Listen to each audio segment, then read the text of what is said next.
Hello guys, and welcome back to the channel. So now guys, the enmity between these two particular guys is not just only going to last for their lifetimes, it is also going to last for generations yet unborn along their lineage. So the families are going to war for now till eternity comes, because of course that is the want and the ways of their people.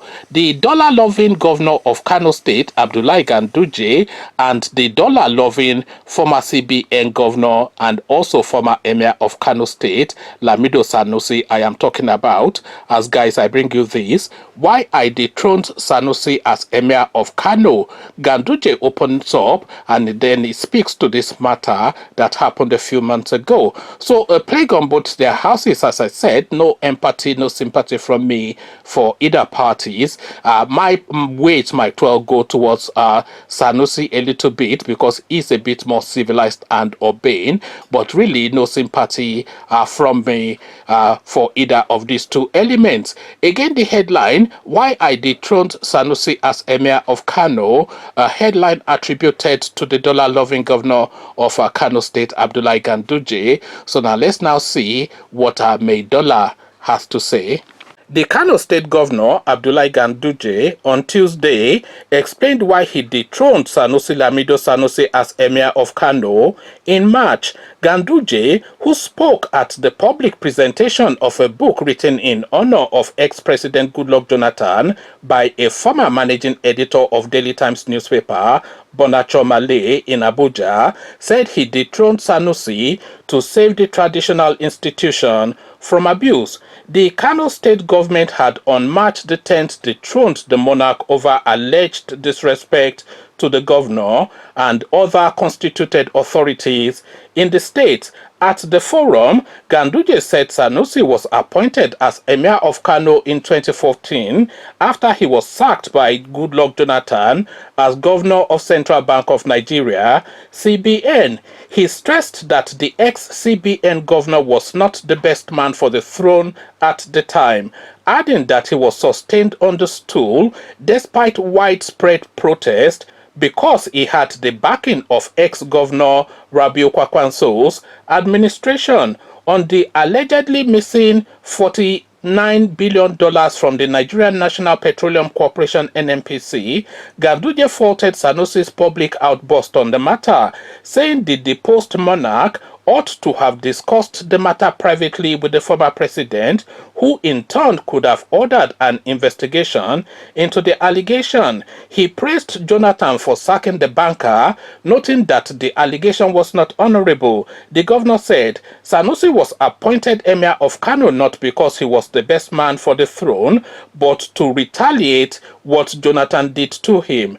That was in order to prove that what Jonathan did to him was wrong and that the people of Kano wanted their son as Emir. Therefore, they decided to appoint him as Emir. But when he was appointed, there was a lot of demonstration with people burning tires here and there. But because of the government backing, he was sustained on the stool. When I became governor, I said, yes, the Jonathan medicine is an important medicine.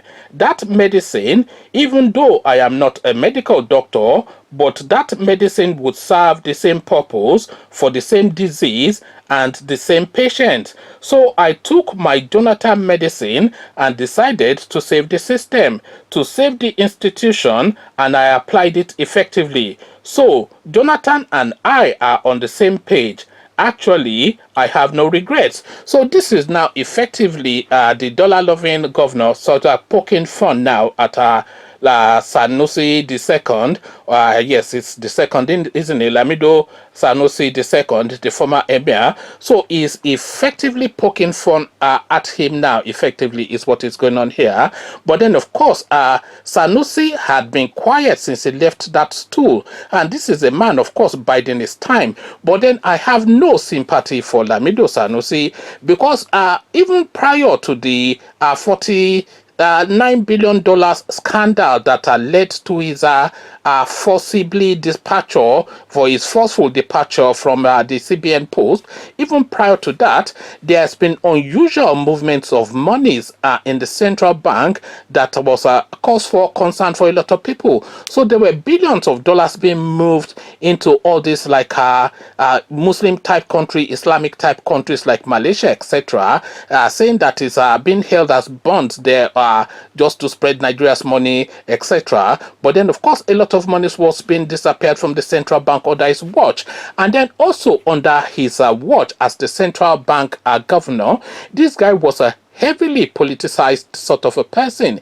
This guy gave hundreds, at least tens, if not hundreds of billions to the Buhari campaign in the build-up to the 2015 elections. And he was saying that this is part of the public service remit of the central bank. How can a central bank governor be partisan in politics? Not only partisan in politics, but partisan against the ruling party. So this is the thing now. And of course, this guy was an appointee of Yar'Adua, by the way. What's his name? Sanusi, Lamido Sanusi. This guy was an appointee of Yar'Adua, not an appointee of Goodluck Jonathan, but Goodluck Jonathan just left him in place because Goodluck Jonathan, his whole regime and his whole tenure was sort of like a subservience to the Malamis. So he thought leaving this guy in place was him now showing compliance and loyalty to the Northerners. But then, of course, the Northerners, they only like to see strong people, and if you show weakness, they will have you. Obasanjo would have done it differently. He would have sacked everybody and thrown them in jail, and then from jail, then they'll be negotiating their lives to the point that they will not be able to hound anybody like they hounded Goodluck Jonathan.